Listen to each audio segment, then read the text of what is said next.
Pink Floyd es un grupo fundado en 1966. Es un grupo británico.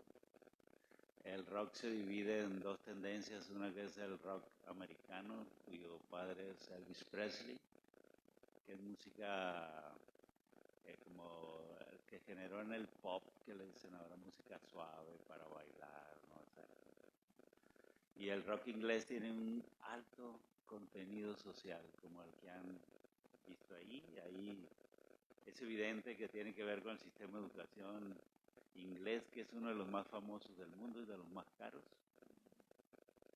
Y lo que pasa y cómo la tendencia a convertir a los alumnos, a cosificarlos y a convertirlos en carne molida, ya vieron ahí, ¿no? Como todos los chicos van hasta ahí. La frase clave es: all in all, you're just another brick in the wall. Es decir, ella es dirigida a los profesores. Por donde la veas, justamente eres solo un ladrillo en la pared. Es una definición bastante violenta. Como voy a hablar de palabras, de lenguaje, pues quiero empezar con esto. Voy a hablar de frases que tienen que ver con lo que nosotros somos, con la concepción que tenemos. Yo creo que toda la visión que han expresado las personas que han hablado antes sobre la Semana del Conocimiento me parece bien, pues yo tengo las dos formaciones, científica y literaria, pero hay que agregar la lectura, ¿sí? Aparte de las tecnologías y la ciencia, hay que agregar la lectura, porque uno de los ítems en que mal califican a México es la lectura. Aparte de que somos malos para las matemáticas y las ciencias duras, todo eso, ¿no? Entonces, vean después con tranquilidad esta canción de Pink Floyd, este video. Hay videos en que está traducido al español, si quieren saber todo lo que dice, pero todo lo que dice tiene que ver con eso. Es decir, no queremos esa educación, no queremos control de pensamiento, no queremos que el salón de clases se haga en un centro de sarcasmo horrible para los niños.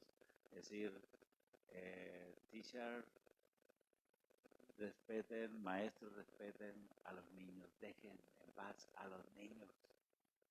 Es fuerte, es fuerte. Otra frase que quiero compartir con ustedes es una frase de Malala Yousafzai, que se hizo famosa hace unos años, cuando tenía 16 años, y que la dieron en un Nobel. Y su frase es: un niño, un profesor, un libro y una pluma pueden cambiar el mundo. ¿Sí? La educación es la única solución. Y esto es real. Todos los analistas lo dicen. La educación. México, mientras no se mejore la educación. Y quiero decirles que ese no es asunto de plazas y cómo les dan las plazas a los profesores. La esencia está en lo que enseñamos en el aula, cómo lo enseñamos, cómo somos capaces o podemos ser capaces de transformar la mentalidad de los niños. Cuando eso ocurra, hasta la selección nacional va a ganar partidos. Repito lo de Malala: un niño, un profesor, un libro y una pluma pueden cambiar al mundo. La educación es la única solución. Los que sepan inglés, veanla en inglés en internet, suena maravillosa, de verdad. No pude resistir la tentación de compartir con ustedes una frase de Greta Thunberg, que ella es famosa hace como mes y medio, hace un poco más, pero en el mundo hace como mes y medio. Es una chica sueca de 16 años que la invitaron a la ONU por el asunto del calentamiento global, y ella dijo: ustedes me han robado mi infancia y aún así soy una de las afortunadas. La gente está sufriendo y muriéndose y ustedes solo pueden hablar de dinero. ¿Sí? Ya saben, es el dinero, hacer dinero. Entonces es tremendo. Yo tengo una amiga grande que ha sido maestra universitaria, es una autora de novelas policíacas británica también, y ella dice que la clave, sobre todo para los profesores jóvenes, está en que cuando vayan a hacer sus prácticas van a trabajar con profesores que tienen mucha más experiencia que ustedes, y lo general que encuentran es rechazo. Nosotros tenemos registros fuertes, el rechazo de los profesores que están ahí con los nuevos que llegan.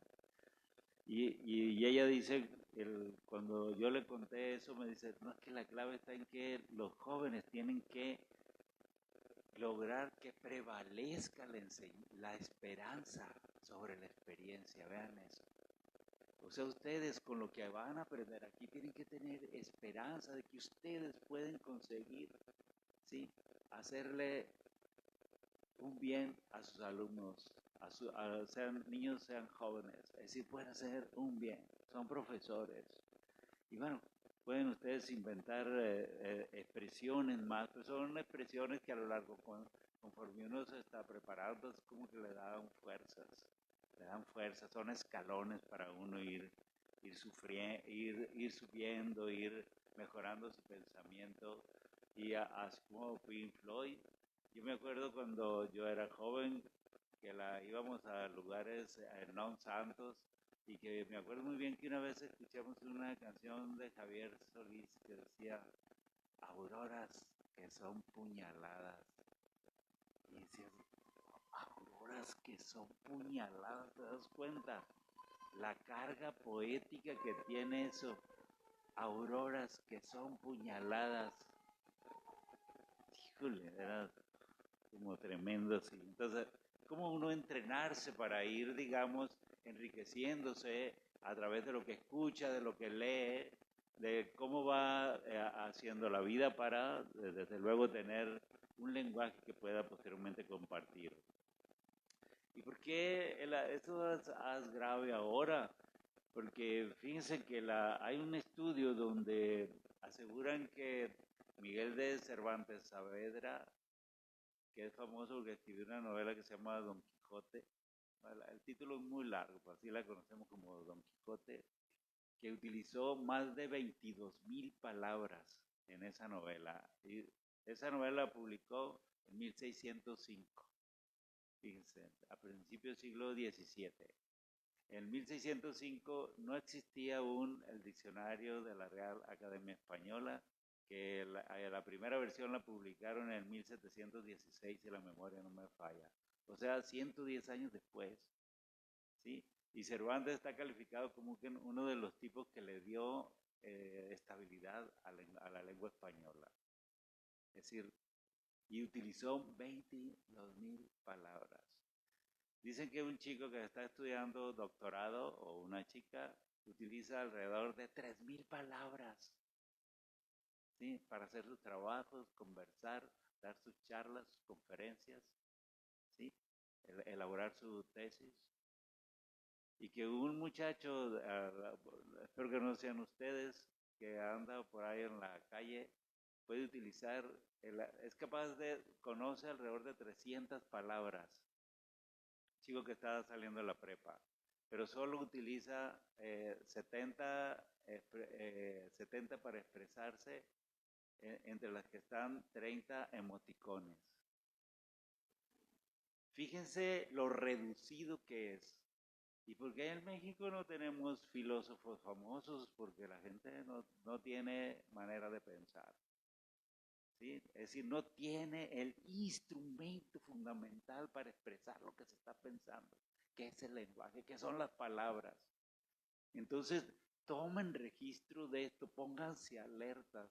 Yo espero que estas conferencias sirva para eso. Yo generalmente cuando hago una charla, de la mitad les caigo bien, la otra mitad dicen, ¿por qué invitaron a ese maldito viejo que viene tan tranquilo que estoy yo en mi zona de confort.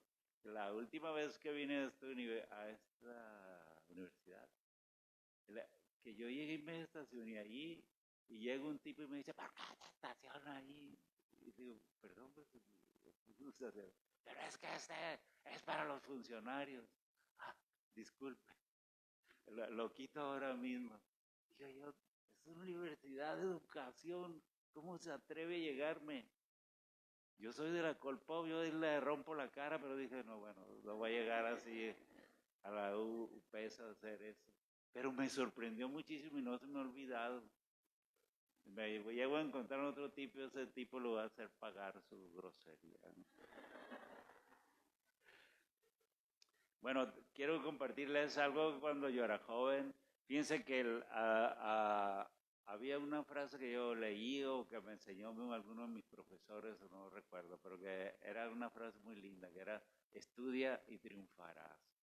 Y eso era como un grado de esperanza increíble, fíjense, estudia y triunfarás, vale la pena, sí, abandona tu vida, ve a la secundaria, ve a la prepa, ve a la universidad, ve al tecnológico, estudia y vas a ser un triunfador. Y que la verdad yo no, a mí me gustaba mucho esa frase y muchas veces cuando yo me sentía vencido y que yo soy de esas familias de que niños siempre tuvimos que trabajar y llevar algo a casa, ¿no? Entonces había veces que uno decía, híjole, qué flojera ir a la escuela, bueno, pero me acordaba, estudia y triunfarás, estudia y triunfarás. Entonces, yo fui y triunfar era como eso, el modelo era que había que tener una casa de un piso en la colonia Guadalupe con un jardín enfrente, el, una chica que no estuviera muy gorda esperando, dos niños, un porche con dos mecedoras y que uno llegara en la tarde del trabajo y sentarse. Y mientras ella decía, voy a ir a ver la telenovela en el canal de las estrellas, o sea, no se llamaba en ese tiempo así, pero era como el modelo de vida, de verdad era el modelo de vida y entonces uno quería ir allí, porque era el triunfo, era esta estabilidad emocional, así, nunca me imaginé por dónde iba a ir mi vida, o sea, pero ese era el modelo.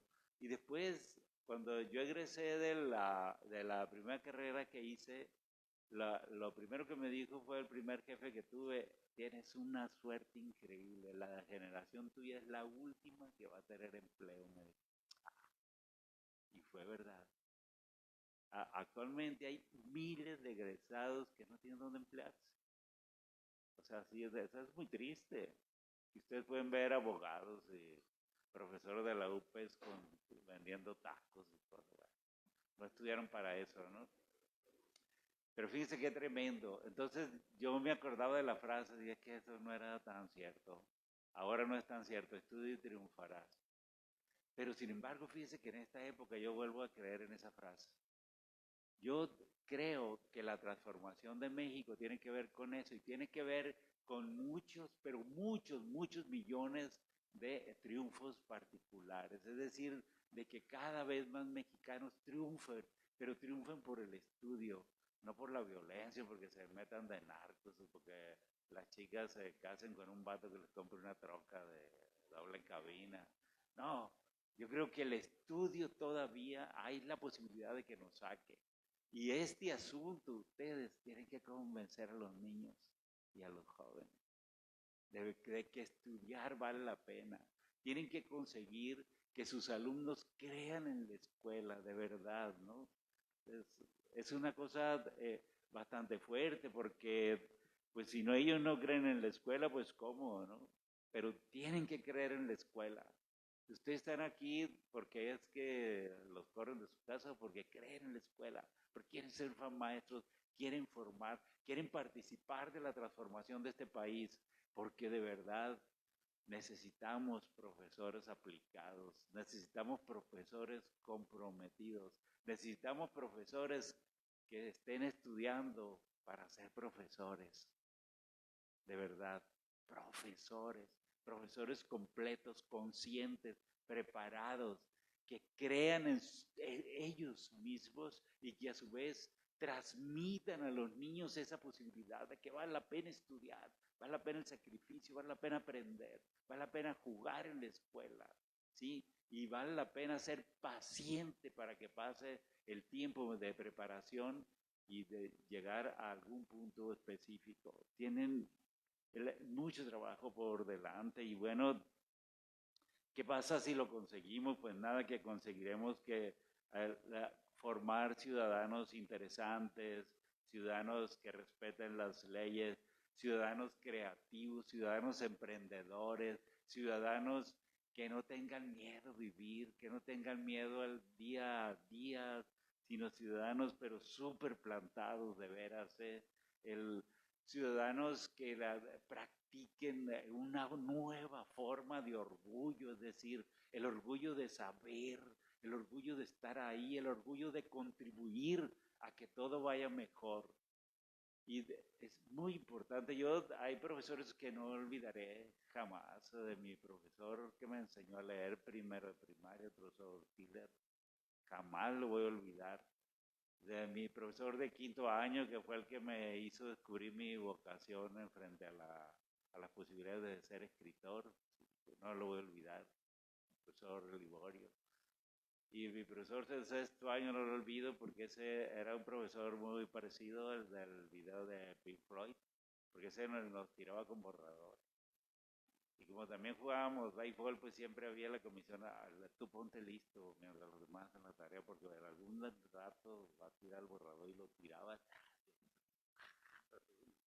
Y había que atrapar el borrador si no le pegaba a alguien en la cara. Entonces, no es eso. Ustedes también tienen que apostar a que los recuerden, y no porque tiren borradores. ¿Ya vieron aquí la carrilla que le da al niño cuando descubre que el niño escribe poemas y es muy ofensivo lo que le dice? Poemas, poeta, ¿de dónde sacas esos? Poeta Shakespeare.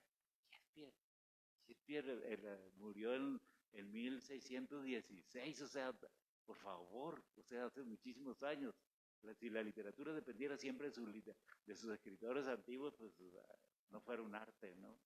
Entonces, pero un profesor que haga eso, que impida además, porque los profesores tienen que comprender el perfil de todos sus alumnos y claro que a veces tienen un grupo de 40 y ¿qué hacen ahí? ¿No? Pues tienen que esforzarse, porque los niños sobresalientes a veces son muy serios son.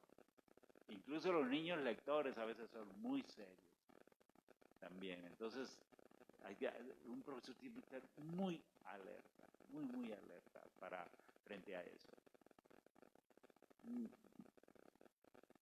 Y nosotros, digamos, ¿qué paso podemos dar para lograr alumnos con ese perfil, comprometidos, inteligentes, creativos? Yo quiero compartir con ustedes otra frase después de Estudia y Triunfarás, que es una frase que tampoco me acuerdo dónde la leí, pero dice la frase: estudiar sin pensar es tan inútil como pensar sin estudiar. Y está linda, no se retrueca, ¿no? Estudiar sin pensar es tan inútil como pensar sin estudiar. Ustedes pueden detenerse en eso, en la genialidad de la persona que lo inventó, en la perfección. Pero después de eso tienen que detenerse en la carga semántica, es decir, en el significado, en lo que significa. Y la base es que como profesores deben tratar de eliminar la idea de que sus alumnos, de que los niños, los jóvenes, son como depósitos que hay que llenar de cosas. ¿Sí? Si pescaron ahí un momento que después de que ofende al niño dice, repeat me, o sea, repitan conmigo, dice el profesor, repitan conmigo. Eso apenas en las clases de inglés. Uno lo tiene que hacer, ¿sabes? Practicando, pero nosotras, ¿cómo? Repiten conmigo, por Dios, o sea, no lo hagan eso. Sí, entonces, Dice que ahora nosotros iniciamos hace unos años con un programa de fomento al hábito de leer, que la pretensión era esa, la lectura y comprensión. Y ahora vamos con más armas, con más elementos. La Secretaría de Educación Pública y Cultura nos ha traído de nuevo, bueno, yo soy miembro del Colegio de Sinaloa de ahí, al equipo para volver a hacerla. Y vamos a ir ahora muy concretos, porque solamente vamos a trabajar con escuelas normales y se dejan con las pedagógicas, pues también trabajamos con ustedes, ¿no? Y la pretensión es muy fácil. Tenemos que contagiar a los alumnos la habilidad de leer y de comprender los textos. Comprender. Ustedes a veces cuando leen un texto y han leído un párrafo y pueden preguntarse a ver qué comprendí. Es autocrítico y uno puede decir comprendí todo, comprendí nada o comprendí más una línea. Y ahora hay muchos métodos de lectura rápida, pero yo creo que en el estudio real no funciona. Yo lo probé muchas veces. Yo pasé exámenes usando métodos rápidos, pero ¿qué aprendí? Nada. Y la literatura menos. La literatura no se puede leer así. ¿Ustedes saben quién es Woody Allen?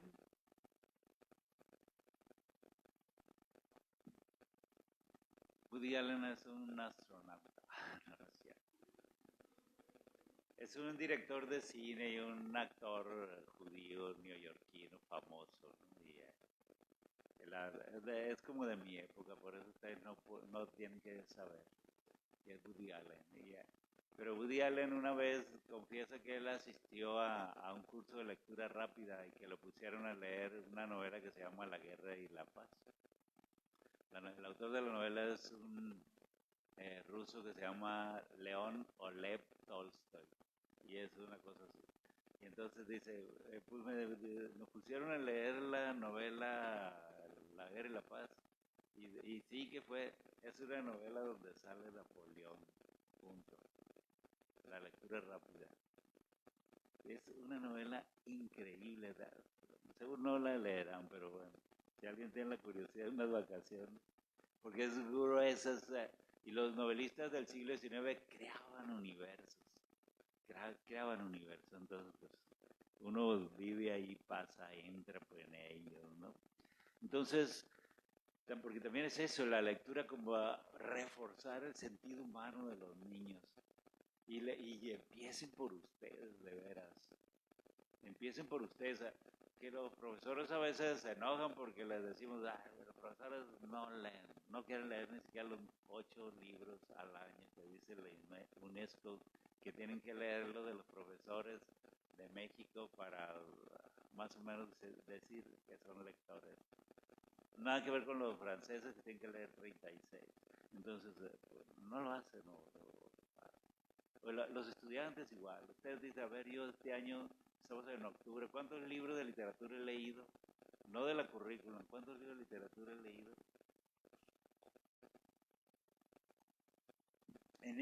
En todas las profesiones, siempre se requieren grandes procesos y momentos de autorreflexión. O sea, aquí estoy. ¿Cómo voy a ser? ¿Cómo quiero ser? De verdad, ¿eh? ¿Cómo quiero ser? Yo cuando hice mi primera carrera, yo quería ser científico. Y yo todos los días decía, voy a ser científico. Y cuando hice la segunda, decía, voy a ser el mejor escritor. Es decir, siempre me hacía, porque ahorita yo les voy a pedir eso. Entonces, lo que queremos nosotros vamos a hacer 4 talleres y ojalá nos invites a través de Mejía, de Juan Alfonso Mejía. Nosotros somos así, donde nos dejen entrar nos metemos, porque nosotros trabajamos porque el Sinaloa sea diferente, de verdad. Entonces, mira, nada más voy a informar así, vamos a hacer 4 talleres. El primero, que es absurdo, queremos convencer de que lean, por favor. Los chicos que están en la escuela profesional tenemos que convencerlos de que lean poesía. Y ahora se ha hablado que estamos en la Semana del Conocimiento y se habló de ciencia y tecnología. A ver, ahí les doy un buscapié. ¿Cuánto es 1 por 1? ¿Quién lo puede comprobar? Nadie. ¿Sí? Ojo con eso, somos maestros, profesores. Y si vamos a decir que 1 por 1 es igual a 1, pues tenemos que comprobarlo. ¿Qué tal si un niño tiene un Gauss ahí que le dice, ¿me lo puede comprobar? ¿Sí? Entonces, fíjese todas las cosas que hay. ¿Cuántos años tienen ustedes escuchando que 1 por 1 es igual a 1? Desde que estaban, yo creo, como en segundo de primaria. Pero no lo pueden comprobar todavía y ya tienen como 17, 16. Entonces, fíjese qué importante es las semanas del conocimiento. Yo cuando menos quiero que reflexionen en esto, porque yo necesitaría que me invitaran a darles una clase de matemáticas para enseñarles cómo se demuestra eso. Y por eso les iba a cobrar como $1,000,000. Entonces, mucho dinero. Pero fíjese lo que son las cosas. El conocimiento, que es la gran provocación que es. Y ustedes tienen que estar ahí. Somos profesores. Y a lo mejor no podemos sacar a nuestros alumnos de dudas, pero sí podemos como guiarlos a dónde tienen que ir. Por favor. Entonces, convencerlos es lo que queremos hacer. ¿Cómo? Porque siempre hablamos de que el hábito de lectura se hace en casa, claro. En la casa de Elmer jamás hubo una biblioteca. Yo era el lector de las bibliotecas, y tampoco había bibliotecas públicas. Creo que había una en una colonia que se llama El Vallado, que no creo que sepa dónde está. Y había otra, la Universidad Autónoma de Sinaloa tenía una, y cuando fui hice la prepa en el Tecnológico de Culiacán, tenía biblioteca, y el único usuario que tenía era yo. Yo me iba siempre que no había clases y a leer ahí. Y no crean que yo era rata de biblioteca, yo era miembro del equipo de atletismo, era miembro de un club de matemáticas, iba a los bailes y bailaba con la reina, o sea, vivir la vida. Pero me encantaba leer, de verdad, me encantaba meterme. Y la bibliotecaria, que todavía la conozco, me decía, es que el único que leía los libros esos de literatura eras tú. Bueno, que no había muchos tampoco, pero eso. Y en casa no era el hábito, yo tenía como un gen para eso. Pero cuando he sido profesor, pues bueno, va por ahí, ¿no? Pero ustedes tienen que comprometerse porque están estudiando para profesores. Después de esto les tenemos que enseñar algunos instrumentos, como por ejemplo leer en voz alta. Nosotros hemos descubierto, y en otros países también, que la lectura en voz alta propicia el desarrollo de los niños. Van perdiendo temores, van aprendiendo a pensar, van empreciendo el poder de la voz, de la palabra, las inflexiones, todo eso, los efectos que se producen con las inflexiones de la voz. Entonces, nosotros vamos a enseñar esas técnicas para que los profesores lo practiquen con los niños y eventualmente los niños lo puedan hacer también. Y desde luego tenemos que darles un curso de literatura infantil, porque pues, es necesario, ¿no? Eso nadie lo sabe. La literatura infantil empezó a finales del siglo XVII, ¿sí? En Francia. Un señor que se llamaba Charles Perrault escribió un libro que se llamaba Los cuentos de la mamá Oca, y lo que hizo fue como rescatar los cuentos del folclore, los cuentos que les contaban a los niños, a las mamás, las nanas. Eso lo rescató, él publicó. O sea, en el siglo XIX, unos alemanes que se llaman los hermanos Grimm hacen lo mismo. Y ahí vienen los cuentos de la Bella Durmiente, la Cenicienta, la Blancanieves, todos esos vienen de esa tradición. Porque fíjense que, por ejemplo, la literatura nuestra nace con los griegos, pero ellos no hicieron literatura infantil, ni los romanos, ni los judíos, que hicieron un libro grandote que se llama la Biblia, ¿no? Entonces, los libros A ver, voy a hacerles un mal rato. Ahí les va.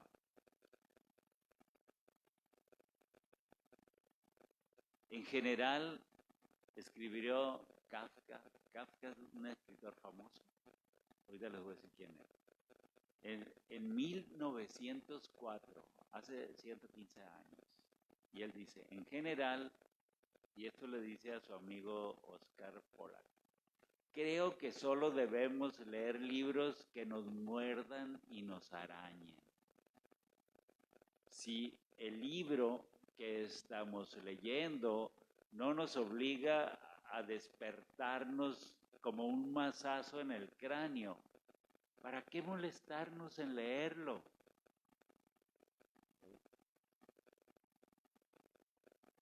¿Para qué?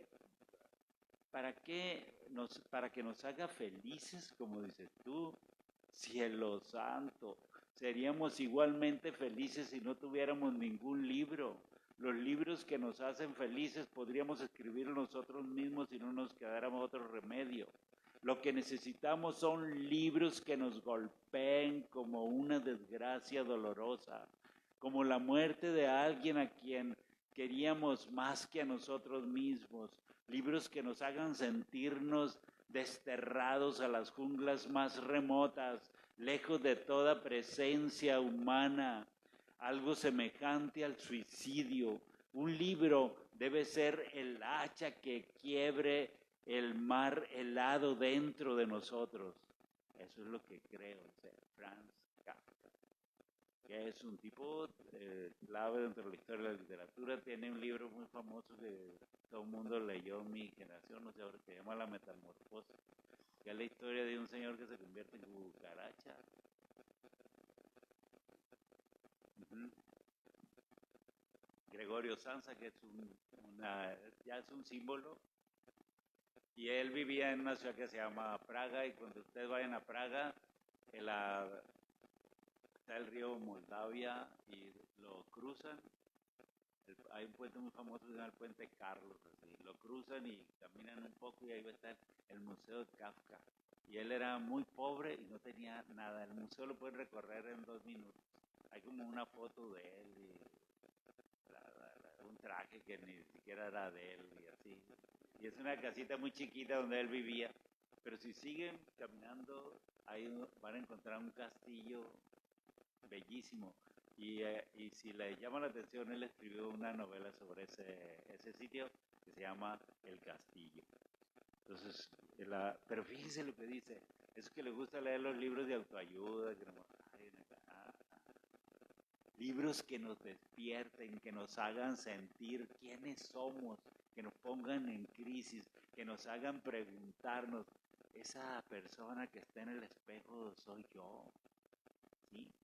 ¿Qué me espera?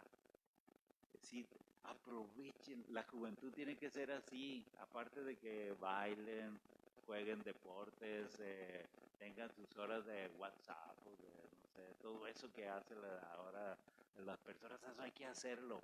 Pero hay un momento que hay que ocuparse de uno mismo. ¿Quién es uno? Sí, yo lo que más agradezco a la gente que trató de educarme, y la gente que a mí trató de educarme era de lo peor así.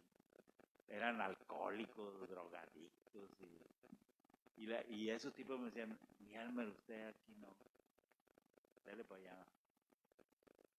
Y yo siempre decía, ¿por qué no? ¿Por qué no? Y muchas veces me he preguntado por qué ellos hacían eso.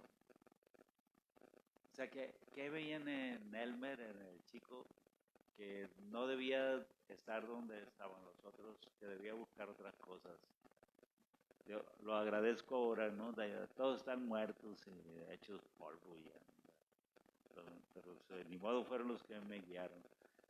Entonces, también vamos a hacer un curso de escritura, que eso somos expertos todos, y ahí les vamos a enseñar cómo crear frases como las que dije al principio. Porque sí, Malala tiene eso, bueno, Malala tiene una situación muy, muy especial que la comprendo, pero la de Greta, digo, ¿por qué ninguna niña mexicana protesta por el calentamiento global? O sea, ¿dónde están las de la UPES? no se escucha nunca que hay una chica que organizando un movimiento porque limpian el río, la ciudad. Nunca los he visto ahí. ¿Qué hacen los fines de semana? O sea, ¿qué pasa? Es el mundo, tenemos que cuidarlo, ¿sí? Pues nosotros, la idea es eso, como hacer una conciencia también, que con sus niños ustedes vayan, cuiden la ciudad, cuiden el mundo, cuiden su cuadra comunicación. Y que puedan, claro, crear frases, generar ideas, generar frases, y que puedan escribir poemas como este. Diré solo 2 versos.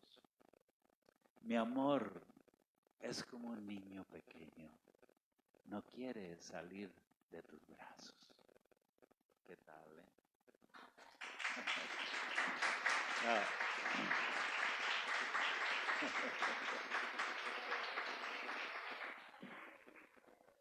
Como tengo mucha ética, busquen el poema completo, es de Pablo Neruda, que es chileno, premio Nobel de Literatura, un gran poeta que conoció Sinaloa, conoció Culiacán, conoció Mazatlán, y el Mocorito se emborrachó con el doctor Enrique Peña Gutiérrez.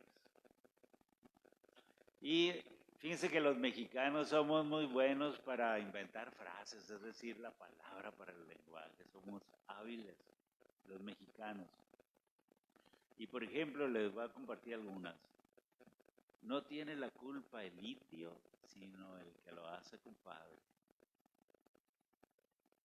Ojo con las complicidades. Y todos nosotros somos geniales para propagar las frases de humor negro de nuestros políticos. Por ejemplo, recibimos el país al borde del abismo. Hemos dado un paso adelante.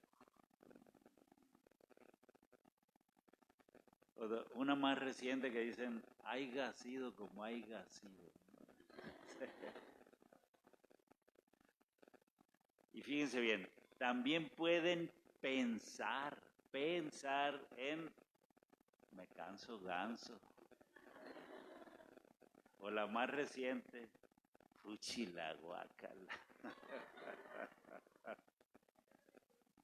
Y fíjese una cosa, dije pensar, incluso lo recalqué.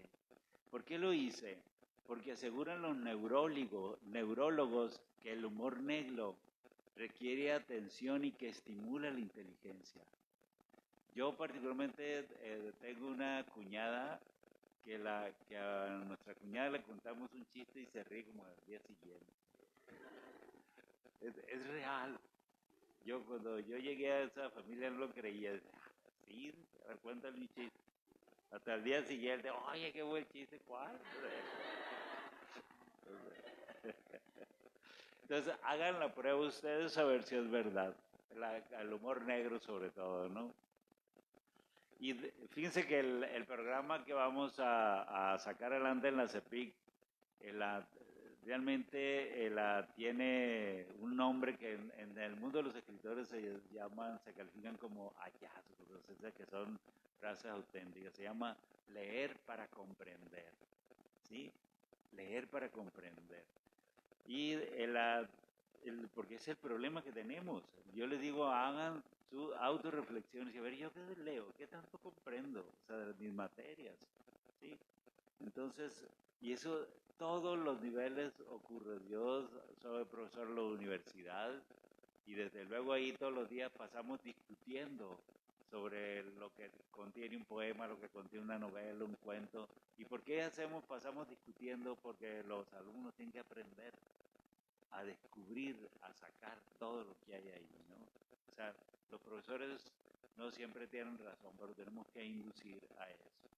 Y nosotros somos un país donde abundan los analfabetos funcionales, eso es real, entonces tienen que cuidarlo. Así que, pues ustedes que son profesoras, profesores, profesionales de la educación, tienen que comprometerse. Comprométanse primero con ustedes mismos, a ser mejores.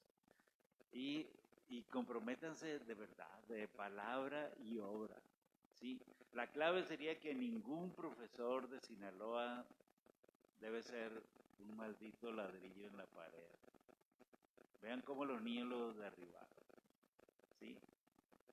Al contrario, tienen que ser un muro sólido, que es un muro que significa enseñanza, que significa progreso, que significa creatividad, ¿sí? Entonces, no busquen eso. Y porque todos queremos profesores, lo que les decía, que aspiren a ser profesores, profesores de todo lo que todos los días vivan su vida como si fuera el mejor día de su vida. Ojo, no el último, el mejor día.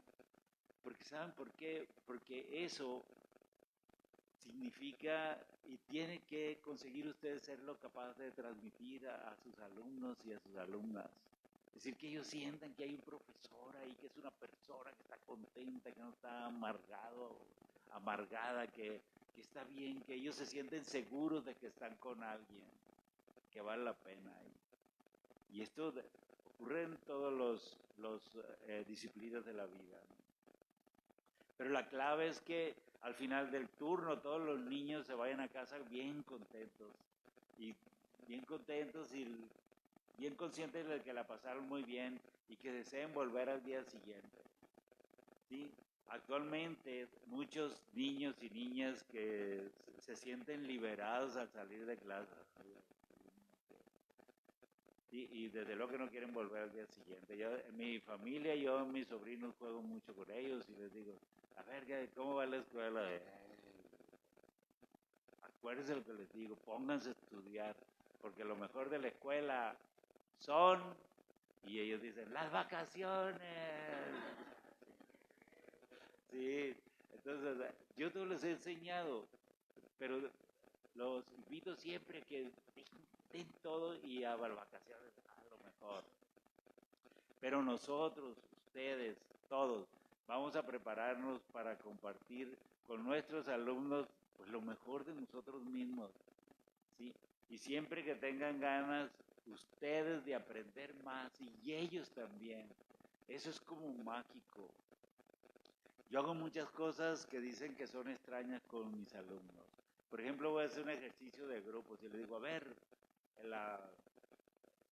reúnanse aquí todos los que odian el rock, a los que les caigan como patada de mula la música norteña, los que detesten bailar, o sea, puras cosas inesperadas. Y es increíble cómo los que no les gusta bailar un año no lo podía creer, eran la mayoría. ¿Qué les pasa a ustedes? ¿Cómo hacen para abrazar a las morritas o para abrazar a los morritos? Ah, pues ya es bien fácil ahora, uno llega. No, no, eso no es cierto. Pero tienen que hacer cosas así. Tienen que hacer cosas así que los sorprenda, que ellos, pero al final que sea como acciones para la fe que le tengan, la fe en la creatividad. Y eso solo pueden conseguirse ustedes mismos, tienen que aspirar a la grandeza, a ser grandes, ¿sí? Nuestros niños y jóvenes, claro, nuestro estado y nuestro país necesitan profesores así. Y yo pienso que hay varias claves para conseguirlos, pero yo solamente les voy a compartir tres. Una es, hagan un proyecto de sí mismos. La gente crece, ¿sí? Como los árboles. No, hay que saber hacia dónde va uno. Proyéctense. ¿Dónde quiere estar cuando tenga 30 años? ¿Dónde 40, 50? ¿Dónde quiere llegar?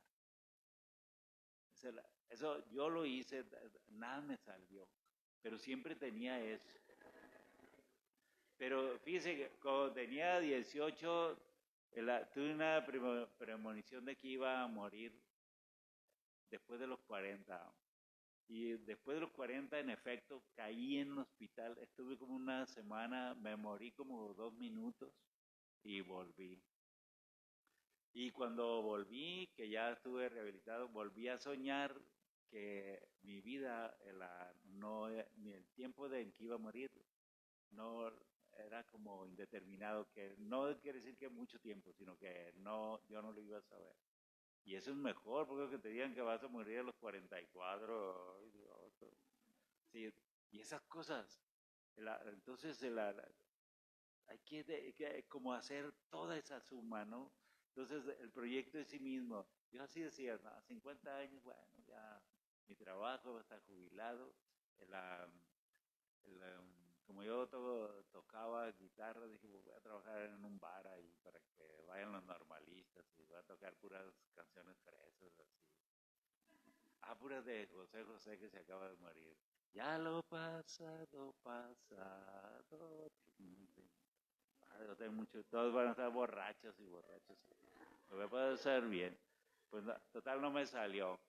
No me salió y pues ya tengo otro proyecto, pero siempre tengo otro proyecto. Uno tiene que saber hacia dónde va, no vivir así. Igual tiene que enfrentar cosas tan delicadas como ¿van a tener hijos? ¿Cuándo los van a tener? Yo, yo hablé con mis hijos, mi hijo mayor tiene 42 años. Y cuando yo hablé con ellos cuando eran chicos, así 16, 17, y les dije, a ver, morros, ¿van a tener hijos? Y mi hija también. Pues sí, bueno, muy listos. Planeen muy bien cuándo, en qué momento los van a tener.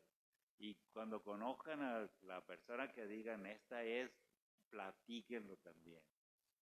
Pues vean, tiene 42, tiene un único hijo y acaba de cumplir 4 años la semana pasada. O sea, lo tuvo los que 38. Mi hija los 31 y mi otro hijo a los 35. O sea, pero ellos tenían un plan de familia incluso y coincidieron con las parejas, pues son como artistas, entonces es como más fácil, ¿no? De que pues los artistas como siempre andan de gira y eso no quieren tener, andar cargando con alguien ahí, ¿no? O sea, hasta que ya pueden parar, que ahorraron suficiente. Entonces, hagan su plan. De verdad funciona, proyectese. Eso no tienen que decirlo a nadie. Yo todos los años hago un plan. A ver, este año voy a hacer esto. Voy a publicar un libro, voy a hacer 5 conferencias, voy a dar 2 talleres, voy a viajar mucho, voy a viajar poco. O sea, uno no puede vivir así como a lo que venga, en serio. Sean dueños y siempre tiene que estar como primera objetivo, pues su trabajo. Si son profesores, este año tengo que ayudar a que todo salga muy bien. Yo tengo una amiga que está loca. Es matemática, estudió matemática y entonces hace muchos años me dijo, oye Almer, quiero hacer una escuela, quiero fundar una escuela. Y dije, una escuela, tú estás re loca. Sí, me dijo, quiero fundar una escuela. No me gustan las escuelas de Culiacán, ni para mis hijos, ni para los hijos de mis amigas. Ahora, nomás eso le dije, nomás eso. No, me dice, quiero que en mi escuela estudie un niño o una niña que ganen el premio Nobel. Ese es un proyecto. ¿Lo va a conseguir? No sabemos, porque sus egresados más grandes pues, apenas están como en profesional. Pero fíjense, una mujer, el proyecto, es decir, su proyecto de vida es eso. Y un día que me habla igual, me dice, Elmer, tienes que venir, tengo un problema. Y ya voy, ¿qué pasó? Pues fíjate que este problema. Ayer uno de los niños llegó, no, esta mañana llegó uno de los niños y le dijo a su maestra, maestra, mi papá me dijo cabrón. Y claro, el niño llegó y acusó al padre por el tipo de educación que estaba recibiendo en esa escuela, no voy a decir cuál es. Y entonces la maestra le comentó a la dueña, ¿no? La directora, y ella me llama a mí y me dice, ¿qué hago? Y le dije, pues, llámalo y explícale cuál es la educación que tú estás dando a sus niños y qué pretendes. Lo llamó y como al día siguiente me llamó. ¿Qué pasó? ¿Lo llamaste? Sí, se lo llamé y además de que le expliqué todo lo que me dijiste, le puse una chinga para que veas. cómo hay que educar a los niños, cómo es posible que todo el esfuerzo que estamos haciendo aquí, ese tipo llegue y con ese lenguaje soez me lo elimines. Fíjense, un proyecto tiene esa señora. Entonces, hagan un proyecto. El otro es que cuando tienen el proyecto, hay que trabajar tenazmente, así. Llueve, truene, relampaguee. Que esos profesores llueve que ya no van a la escuela, pero ¿por qué? ¿Que se derriten o qué? ¿Sí? Yo aquí en la universidad a mí me tocaba que llovía y yo llegaba de mi clase y llegaba gente a veces. Incluso cuando nuestros líderes hacían huelga, yo igual iba a dar clases. Y llegaban y me querían sacar y decían, oiga, pues estamos en huelga. Estamos en huelga, pero yo soy como los japoneses. Cuando hay huelga trabajamos más. Pero tenía un grupo así lleno, ¿cómo los iba a dejar ir? O sea, hay que desaprovechar el tiempo pasa así. Entonces, trabajar duro así, pero sobre ustedes, ¿qué quieren? ¿Van a leer los 8 libros que les toca este año? Pues bueno, ese es un trabajo. No pueden perder tiempo y es diario. Y tienen que aplicar a sus vidas, pues lo que les comenté hace rato, de que hay que estudiar, que es muy peligroso estudiar sin pensar y pues pensar sin estudiar pues no lleva a ningún lado. Entonces, reflexionen esto que estamos hablando. En el fondo son palabras, son lenguajes, pero las hemos ligado para que esta mañana pues, ustedes se lleven alguna preocupación. Y una cosa que tienen que tener muy clara, nosotros debemos educar para la posteridad. Fíjense bien, esa es la esencia de la propuesta de esta señora que les cuento. Educar para la posteridad. A lo mejor ella se muere y el niño que fue científico y bueno, todo lo que los premios Nobel pues no los ganan siendo muy jóvenes en ciencias. Entonces, pero fíjense eso, educar para la posteridad. Pero la posteridad es algo que se construye todos los días y cada minuto. No lo dejen. De verdad, este estado, este país, esta época los necesita. Muchas gracias.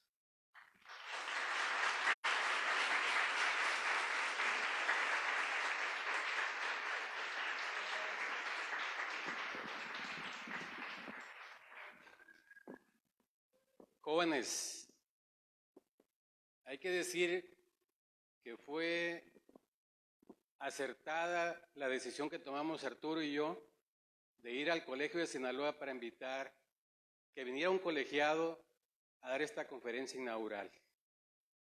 Cuando Conchita nos dijo, pues quienes están aquí, uno de ellos está enfermo y el otro anda en Colombia, Elmer. Dijimos, queremos que vaya Elmer. Dice, pero no tengo la posibilidad de comunicarme ahora. Pues mándele un WhatsApp. Dígale que venimos Arturo y yo, sus amigos, a invitarlo para que dé la conferencia inaugural para este evento. En la noche ya nos comentó que él me había dicho que sí, y el título con que empezó esta charla, el poder de la palabra en la educación. Decía Arturo en su bienvenida que la educación es un acto de amor. Quizás ustedes no hayan escuchado este nombre, Simitrio. Es un cuento de un escritor campechano, Juan de la Cabada. Ya un escritor poco leído por las nuevas generaciones, pero un gran cuentista. Y hay una película, precisamente voy a eso, con José Elías Moreno, que es el profesor. Un maestro que va quedando ciego después de más de 50 años de ejercer esta bonita profesión de ser profesor. Y que él tenía la pasión por enseñar a los niños, pero también hay que decirlo, Los niños no son, como decía Rousseau,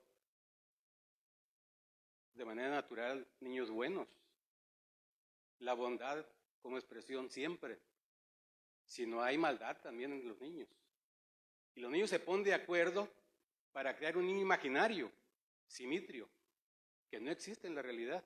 Pero le hacen creer al maestro que es el que le contesta, que es el que hace lo que él considera debe ser atendido porque es un niño de escasos recursos, muy pobre, con muchas carencias y que él quiere encauzar por el buen camino. Y le hacen maldades y media. E inventan de que al niño lo mordió una víbora y se muere. Y el maestro sufre y llora por la muerte de Simitrio. Pero aquí quiero conducirlos con esta invitación para que vean la película o lean el cuento, si tienen posibilidad de acceder a la obra que fue publicada en la UAS, en varios tomos de Juan de la Cabada, o cuento por separado porque la Veracruzana creo que también lo editó. Y si no, vean la película, porque es la expresión de lo que debe ser el profesor, enamorado de su profesión, con la convicción de buscar el bienestar de los demás, ver la perspectiva de futuro para aquellos que lo van a acompañar con sus enseñanzas. Y finalmente, invitarlos a que aplaudamos a Elmer Mendoza por su brillante exposición y su compromiso con la educación más allá de su profesión de literato. Muchas gracias.